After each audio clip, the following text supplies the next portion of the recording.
Welcome to Guntur foodies friends. ఈరోజు మనం దొండకాయ కర్రీ ప్లస్ టమాటా రసం ఎలా చేసుకున్నాం చూద్దాం ఫ్రెండ్స్. హాఫ్ కేజీ చాప్ చేసిన దొండకాయలు తీసుకున్నాను ఫ్రెండ్స్. దాంట్లో తాలింపుకి జీలకర్ర ఆవాలు పచ్చనిపప్పు వేసేసి ఆనియన్స్ వేసేసి నెక్స్ట్ స్టెప్ చాప్ చేసిన దొండకాయలు వేసేసాను ఫ్రెండ్స్. మూత పెట్టేసి మగ్గించిన తర్వాత దాన్ని ఎలా ఉందని కొంచెం టెస్ట్ చేసిన తర్వాత చూసి మగ్గిన తర్వాత కారం వేసేసుకుంటే సరిపోతుంది ఫ్రెండ్స్. నెక్స్ట్ టమాటా రసంకి ప్రిపేర్ చేసుకున్నాం ఫ్రెండ్స్. టమాటాలు 2, కొంచెం చింతపండు, కల్లుప్పు, పసుపు వేసుకొని దాన్ని స్మాష్ చేసి పక్కన పెట్టుకోవాలి ఫ్రెండ్స్. దాంట్లో ఒక హాఫ్ లీటర్ వాటర్ దాకా యాడ్ చేసేసి తర్వాత మనకి మసాలా కోసం జీలకర్ర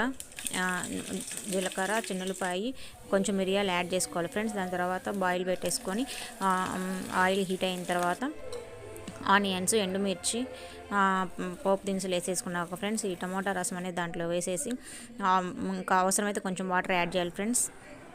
తర్వాత లాస్ట్లో గార్నిష్ కొంచెం కొత్తిమీర వేసేస్తే మన వేడి టమాటా రసం రెడీ ఫ్రెండ్స్.